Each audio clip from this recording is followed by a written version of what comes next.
Was really proud of the guys. I thought that I didn't think we played great. And the reason I was proud of them, I told them a year ago at this time. Now, at the end of the year last year, our team got to where we were pretty mentally and physically tough. The last 10 games, we just needed a little bit more ammunition. But at this time last year, we would not have won a game like that. Things were not going well for us. We were 0 for 7 on our first 7 two-point field goal attempts. Other than Dan, no one was really making threes, and I thought we had good threes. We turned the ball over. They made a couple tough shots, which can sometimes sap the energy out of you if you're not mentally tough. And I just thought our resiliency over the 40 minutes, just to keep grinding, to keep playing, I thought our poise and composure was good. And I thought our defense really answered the bell, because that's a difficult team to defend. Those two guards are dynamic. In a one-game setting, McFauley, and or Davis, I told them could get 30 like that. Obviously, they had 27 and 19 tonight. As crazy as it sounds, usually I would say, man, I'm not okay with a guy getting 27 on us. But our goal was to make him as high volume as possible. And he got 27 on 26 shot attempts. So I thought we really made him earn it, and did a good job in that regard. I really appreciated and certainly respected our guys' resiliency here this afternoon.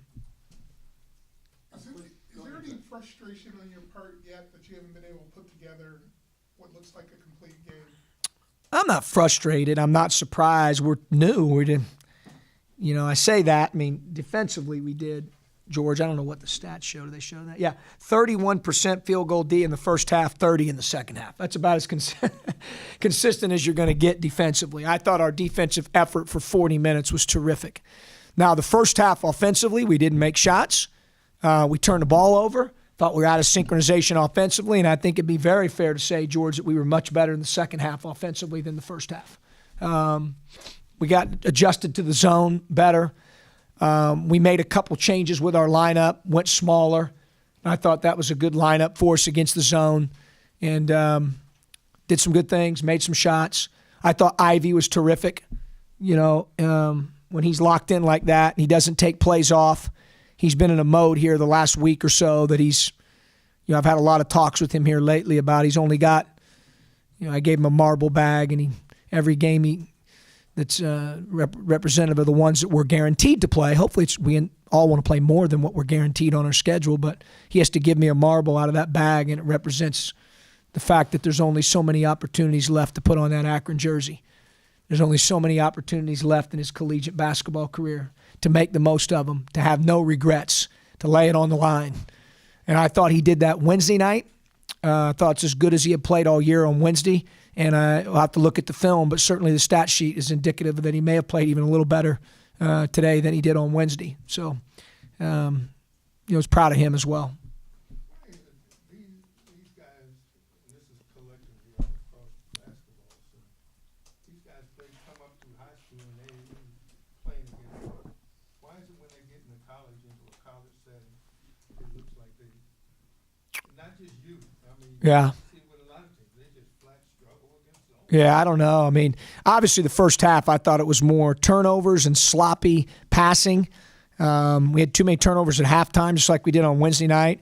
And then I'll be honest with you, Elton, I thought we had really good threes and didn't make them. Second half, we got in more of a rhythm in the second half, which was good. And really, I thought really attacked it with a lot of purpose and put a lot of pressure on them along the baseline. If you noticed, Ivy was cutting a lot along the baseline there towards the last 8 or 9 minutes, and made some great cuts, and we were able to find him. John, what makes Davis so hard to defend? And he made some shots, like you said a second ago. Yeah, they're mind-boggling. I mean, he has the ability in a one-game setting. He could get 30 on 15 shots, and that's what we didn't want, because now that's a problem. He's really efficient, and then we're in trouble. But he has the ability to make as hard a shots as anyone we've played against thus far in terms of off the dribble.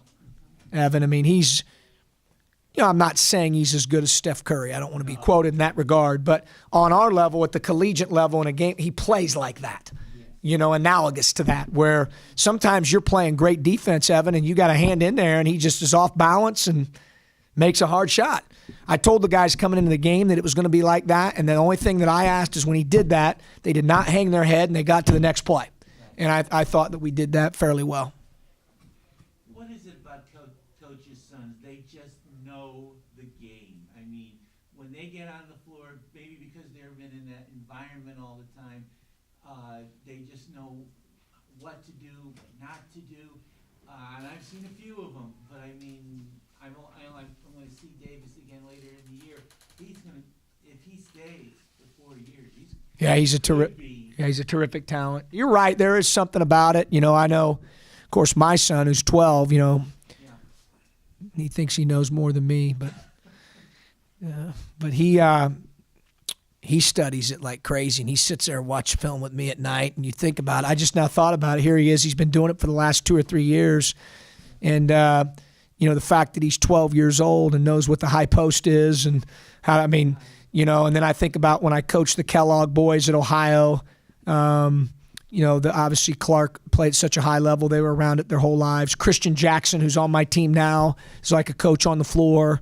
Davis, who you just mentioned, obviously, that we saw tonight.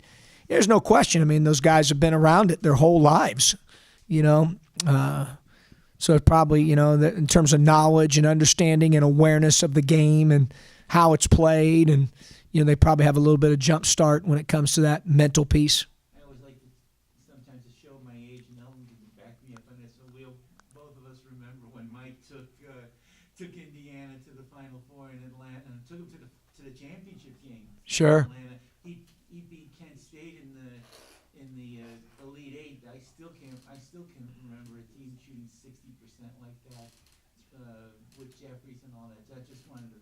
Yeah, no, he's a really. I had a chance to coach against him when I was at Ohio State. He was the head coach at Indiana, and I always thought his teams were well prepared, ran good stuff. He's a really good coach. He's seen a lot, done a lot. Got great respect for him and what he's done and the experiences that he's had. And obviously those two guards, McFauley and Davis, are terrific offensively. Their other guys are developing. I love their athleticism. And their board effort. They were very difficult to keep off the offensive glass, not just for us. They were, certainly for Kent the other night and other teams as well. So, he does a good job, and it's a good win for us. Are you close with your rotations? And I know reactors. How much longer is he out? Don't know yet. His is day to day. He did more today, and hopefully, we thought about potentially playing him today, but I made the decision. I want to continue to, monitor him closely, do the right thing, get that thing strengthened up, and get ready to rock and roll. Hopefully here, he'll be ready on Wednesday night. We're kind of playing it day to day, game to game. Is that something he had before when he was in No, this is a different injury. I remember he was injured, but I don't remember what it was. How did that? I'm not going to get into all that. Shoulder injury, and we're doing the best we can to get him back, and he's working very diligently and hard to come back and wants to be out there. And you're talking about a guy when he's in the game. I think the stats show our defense is like an 88 DER when he's in the game, and he's like Al Horford on defense. Relative, again, I'm not saying he's as good as Al Horford, just like I didn't say Davis is as good as Curry, but for us and what we're doing, Khalil Arlell here, he's really important on that end of the floor. And fortunately, E-Man and Sales stepped up on Wednesday night. I thought they did a decent job tonight, but we also played small tonight as well against the zone. I thought Utomi and Ivy did a good job of posing problems with the small ball lineup against the zone. So again, you think you got or getting close to Not yet. Tolles practiced 6 times out of 30 preseason practices. So he's just trying to figure it out right now. His habits aren't where they need to be. Game conditioning's not where it needs to be. We've used him a little bit here the last couple games. I want to get him going. Roscoe's been playing really well.